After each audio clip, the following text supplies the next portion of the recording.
Mrs. Yardley's quilting. There's one dirty, nasty, muddy job, and I was just glad enough to take an hour or two on the straight of it. What have you been doing, Sut? Helping to salt old Mrs. Yardley down. What do you mean by that? Fixing her for rotting comfortably, covering her up with soil to keep the buzzards from a-cheating the worms. Oh, you have been helping to bury a woman. That's it, by golly. Now, why the devil can't I explain myself like you? I ladles out my words at random, like a calf a kicking at yellow jackets, and just rolls them out to the point. Like a fella laying bricks, every one fits. How is it that bricks fit so close anyhow? Rocks won't nigh do it. Because they's of a size, ventured a man with a win over his eye. The devil you say, honeyhead, ain't reaping machines of a size? I'd like to see two of them fit close. You waits till you sprout another horn before you ventures to explain next questions, George. Did you know old Mrs. Yardley? No. Well, she were a curious woman in her way, and she wore shiny specs. Now just listen. Whenever you see an old woman behind a pair of shiny specs, you keep your eyes skinned. They am dangerous in the extreme. There's just no knowing what they can do. I had one of them a-straddling me once for kissing her gal. She went for my hair and she went for my skin until I thought she meant to kill me, and would have done it if my hollering hadn't fetched old Jave Jordan, a bachelor, to my aid. He, like a darn fool, caught her up by the leg and drug her backwards off'n me. She just covered him, and I run, by golly. Next time I seed him, he were bald-headed, and his face looked like he'd been a-fighting wildcats. Old Mrs. Yardley were a great noticer of little things that nobody else ever seed. She'd say right in the middle of somebody's serious talk, "Lord sakes, there goes that yellow slut of a hen a-flinging straws over her shoulder, and she's after setting now, and ain't laid but 7 eggs. I'll disappoint her. See if I don't. I'll put a pumpkin in her nest and a feather in her nose. And bless my soul, just look at that cow with a wilted horn a-flinging up dirt and a-smelling of the place where it come from. With a real genuine, still squirming twist of her tail, too. What upon the face of the earth can she be after now, the old fool? Watch her, Sally. And sakes alive, just look at that old sow. She's going in a fast trot with her empty bag a-flopping again her sides. There. She's stopped and's listening. Mercy on us! What a long, earnest grunt she given. It come from way back above her kidneys. There she goes again. She's after no good. Such carrying on beans, no good. And on she will gabble, no odds who were a-listening. She looked like she about been made at first about 4 foot long, and the common thickness of women when they are at theirselves, and then had her hair tied to a stump, a pair of steers hitched to her heels, and then stretched out almost 2 foot more, most of the stretching coming out of her legs and neck. Her stockings, hanging on the clothesline to dry, looked like a pair of saber scabbards, and her neck looked like a dry beef shank smoked and been mine out onto as tough. I never felt it myself if I didn't. I just judges by looks. Her daughter Sal were built at first about the length of her mom, but were never stretched out any by a pair of steers. And she were fat enough to kill. And she were taller lying down than she were standing up. It were her who give me the hump shoulder. Just look at me. Hain't I got a touch of the dromedary back there bad? Hain't I, Humpy? Well, a stooping to kiss that squatty large stand of a gal is what done it to me. She were the fairest looking gal I ever seen. She always wore thick woolen stockings, about 6 inches too long for her leg. They rolled down over her garters, looking like a pair of life preservers up there. I tell you, she were a tearing gal anyhow. Loved kissing, wrastling, and boiled cabbage. And hated tight clothes, hot weather, and circuit riders. Believed strong in married folks' ways, cradles, and the remission of sins, and didn't believe in corsets, fleas, pianners, nor fashion plates. What caused the death of Mrs. Yardley, Sut? Nothing. Only her heart stopped beating about losing a 9-diamond quilt. True, she got a scared horse to run over her, but she'd gotten over that if a quilt hadn't been mixed up in the catastrophe. You see, quilts were one of her special gifts. She runs strong on the bed cover question. Irish chain, Star of Texas, sunflower, 9-diamond, saw teeth, checkerboard and shell quilts, blue and white and yellow and black coverlets, and calico comforters reigned triumphant about her house. They were packed in drawers, laying in shelves full, were hung 4 double on lines in the loft, packed in chests, piled on chairs, and were everywhere, even onto the beds, and were changed every bed making. She told everybody she could get to listen to it that she meant to give every darn one of them to Sal when she got married. Oh, Lordy, what is that a gal as Sal Yardley could ever do with half of them? And sleeping with a husband at that is more than I ever could see through. Just think of her under a 20 layer of quilts in July, and you in there too. Gee willikins, George, look how I is sweating now, and this is December. I'd about as lief be shut up in a steam boiler with a 300-pound bag of lard as to make a business of sleeping with that gal. 'Twould kill a glass blower. Well, to come to the serious part of this conversation, that is how the old quilting machine and covered loom come to stop operations on this earth. She had narrated it through the neighborhood that next Saturday she going to give a quilting 3 quilts and 1 comfort to tie. Gobblers, fiddles, gals, and whiskey were the words she sent to the men folks, and more touching nor awakening words never dropped off on a woman's tongue. She said to the gals, sweet toddy, hugging, dancing, and huggers in abundance. Them words struck the gals right in the pit of the stomach and spread a tickling sensation both ways until they scratched their heads with one hand and their heels with the other. Everybody, he and she, what were baptized believers in the righteousness of quiltings, were there, and it just so happened that everybody in them parts from 15 summers to 50 winters were unanimous believers. Strange, weren't it? It were the biggest quilting ever Mrs. Yardley helped, and she'd helped hundreds. Everybody were there, except the constable and the circuit rider, too damn easily spared persons, and the numbers were on to even, too.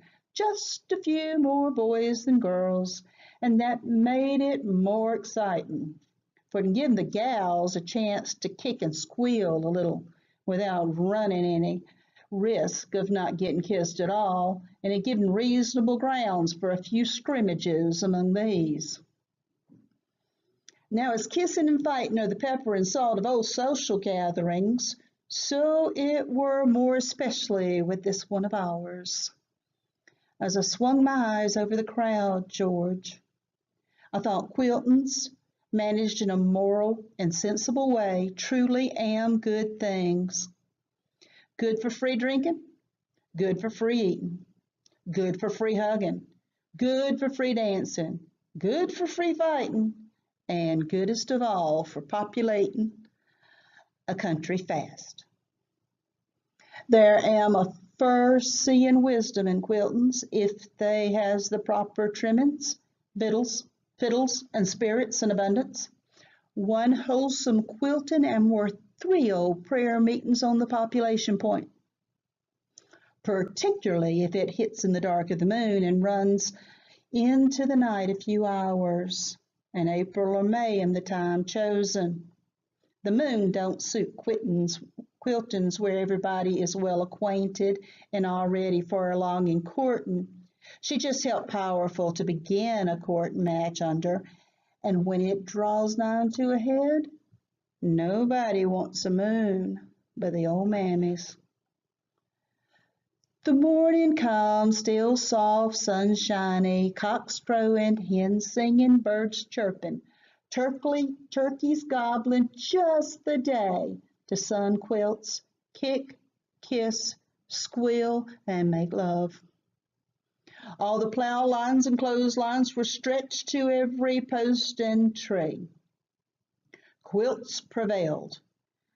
Darn my gizzard if 2 acres around that there house wasn't just one solid quilt, all out of sunning and to be seed. They dazzled the eyes, scared the horses, giving women the heartburn, and predominated. Towards sundown, the heaves began to drop in. Earnest needle driving commenced to lose ground. Threads broke often. Thimbles got lost and quilts needed another roll. Giggling, winking, whispering, smoothing of hair, and gals a-tickling one another were a-gaining every inch of ground what the needles lost.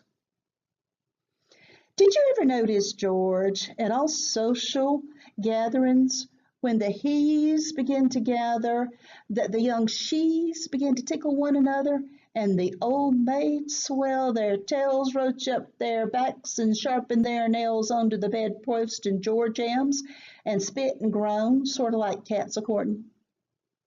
Does it mean real wrath, or is it a dare to the he's, sort of covered up with the outside signs of danger? I honestly believe that the young she's tickling means, come and take this job off our hands. But that swelling, I just don't understand. Does you? It looks scary, and I never fetched one of them when they in that swelling way. I may be mistaken about the tickling business too. It may be done like a fellow chaws poplar bark when he ain't got any tobacco, a sort of better none makeshift. I just know one thing to a certainty, and that is when the he's take hold, the tickling quits. And if she gets one of the old maids out to herself, then she subsides and is the smoothest, sleekest, safe thing you ever seed. And damn if you can't hear her purr just as plain. But then, George, gals and old maids ain't the only things to fool time away on. It's widows, by golly, that am the real sensible, steady-going, never scaring, never kicking, willing, spirited, smooth pacers. They come close up to the house block, standing still with their pretty silky ears playing, and neck veins a-throbbing, and waits for the word, which of course she gives, after you finds your feet well in the stirrup, and away they moves like a cradle on cushion rockers, or a spring buggy running on damp sand. A fetch of the bridle, and they knows what you want 'em to turn, and they does it just as willing as it was the idea was their own. And I'll be dod-rabbed if man can't appreciate happiness by the skinful if he is in contact with somebody's widow and is smart. Give me a willing widow the year over, and what they don't know ain't worth learning. They has all been to Jamaica and learned how sugar's made, and knows how to sweeten with it, and by golly, they is ready to use it. All you has to do is find the spoon, and then drink comfort till you're blind. Next to good spirits in my legs, I likes a 25-year-old widow with round ankles and bright eyes, honestly and squarely looking into yourn, and saying just as plainly as Partridge says Bob White, "Don't be afraid of me. I's been there. You'd know it if you has any sense, and there ain't no use in any humbug, old fella. Come ahead. And if you understands widow nature, they can save you a power of trouble, uncertainty, and time. And if you is enterprising, you gets monstrous well paid for it. The very sound of their little shoe heels speak full training. and has a knowing click as they tap the floor, and a rustle of their dress says, I dare you to ask me. When you has made up your mind to court one, just go at it like it were a job of rail mauling. Wear your working clothes. Use your common everyday emotions and words, and above all, fling away your sentimental vow and burn all your love songs. No use in trying to fool 'em, for they sees plumb through you, a dern sight plainer than they does through their veils. No use in pasted shut, she's been there. No use in borrowing a cavorting fat hoss, she's been there. No use in hair dye, she's been there. No use in cloves to kill your whiskey breath, she's been there. No use in buying close curtains for your bed, for she has been there. Witters am a special means, George, for ripening green men, killing off weak ones, and making eternally happy the sound ones. Well, as I said before, I flew the track and got on to the Witters.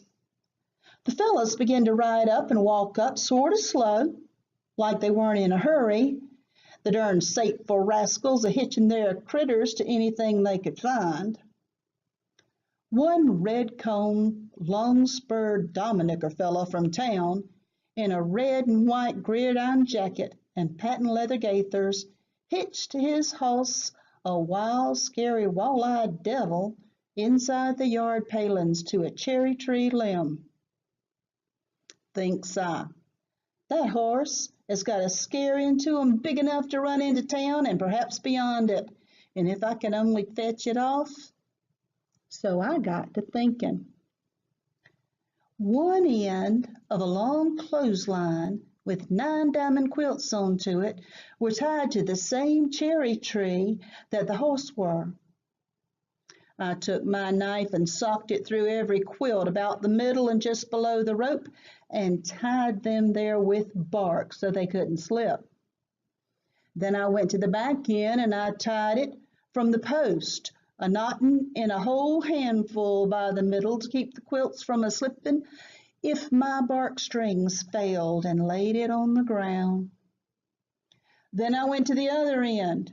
There were about 10 foot to spare a-lying on the ground after tying to the tree, and I tuck it atwixt Walleye's hind legs and tied it as to both stirrups, and then cut the cherry tree limb betwixt its bridle and its tree almost off. Now, mind you, there were 2 or 3 other ropes full of quilts between me and the house, so I were pretty well hid from there.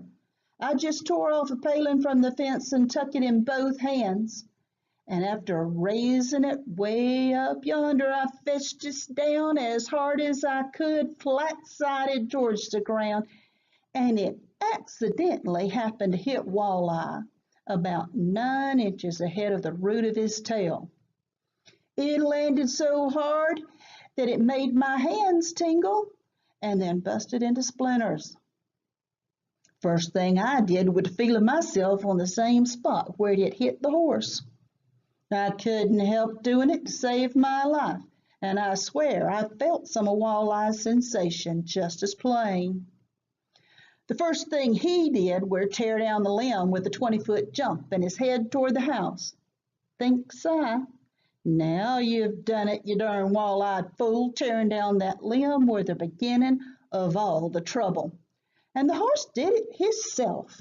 My conscience felt clear as a mountain spring, and I were in a frame of mind to observe things as they happened.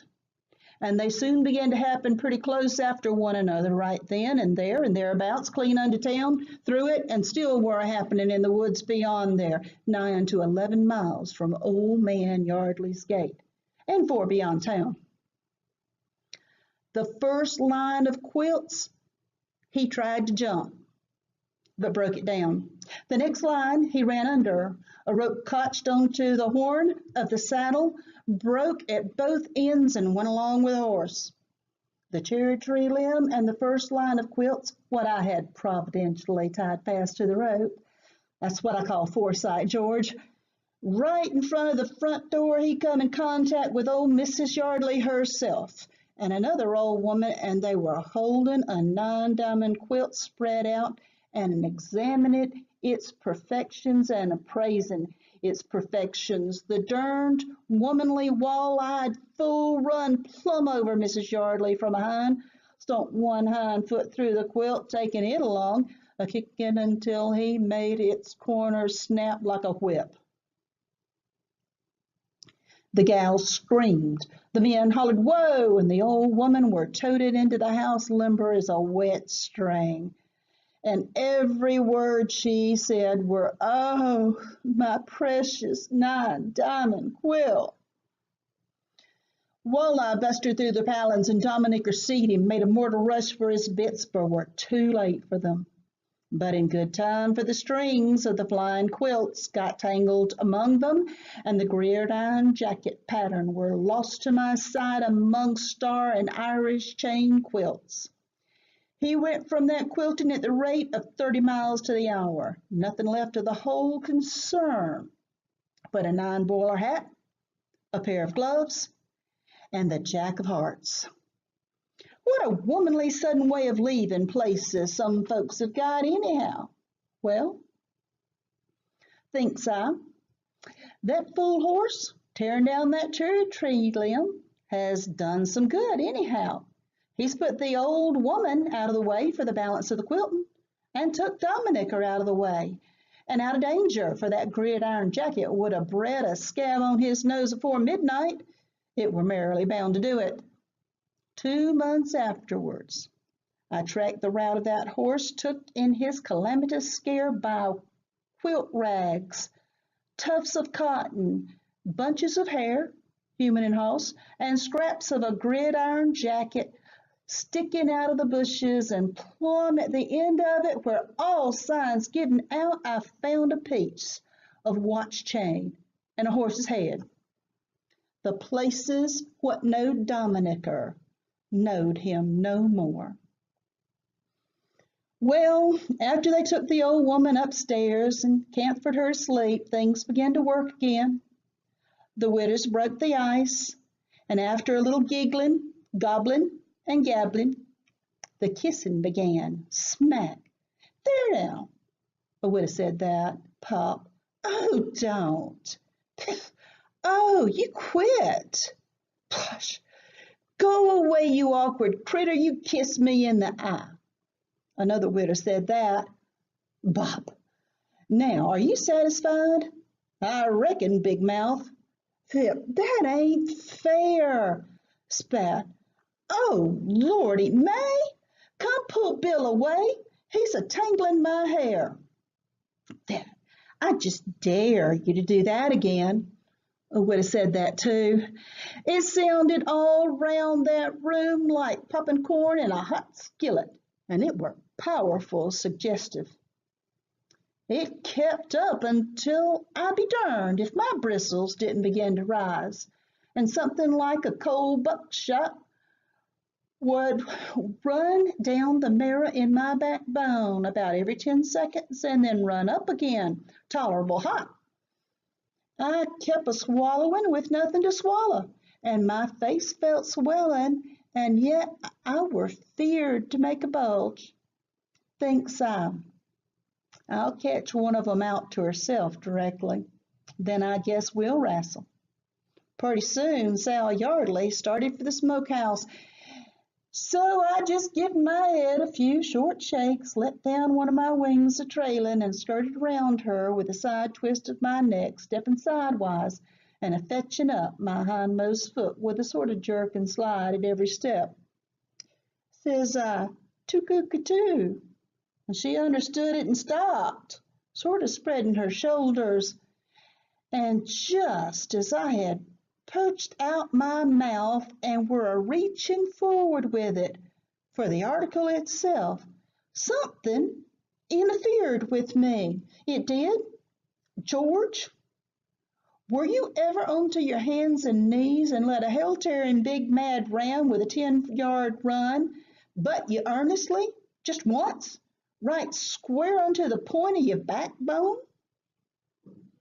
No, fool. Why do you ask? 'Cause I wanted to know if you could have had a realizing notion of my shock. It's scarcely worth while to try to make you understand the case by words only, unless you have been fetched in that way. Great golly! The first thing I felt, I took it to be a back action earthquake, and the first thing I seed were my chaw of tobacco flying over Sal's head like a scared bat. My mouth were pooched out, ready for the article itself, you know, and it went out of the round hole like a wad out of a pop gun thug, and the first thing I knowed, I were flying over Sal's head too, and a gaining on the chaw of tobacco fast. I were straightened out, hind toes hindmost, middle fingernails foremost, and the first thing I heard were, "You damn Shanghai, great Jerusalem." I lit onto all fours just in time to butt the yard gate off in its hinges and scare loose some more horses. Kept on in a 4-footed gallop clean across the lane before I could straighten up. And here I catch up with my chaw of tobacco sticking flat against a fence rail. I had got so good a start that I held it a pity to spoil it, so I just jumped the fence and took through the orchard. I tell you, I dusted these here close, for I thought you were after me. After running a spell, I ventured to feel around back there for some signs of what had happened to me.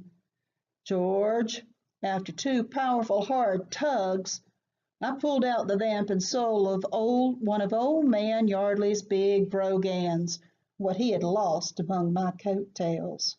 Dreadful, dreadful. After I got it away from there, my flesh went fast asleep from above my kidneys to my knees, and now, for the first time, the idea struck me what it were that had interfered with me and lost me the kiss. It were old Yardley had kicked me, and I walked for a month like I were straddling a thorn hedge. Such a shock, at such a time, and on such a place. Just think of it. It ain't tremendous, ain't it? The place feels numb right now. Well, son, how did the quilting come out? How the hell do you expect me to know? I weren't there anymore.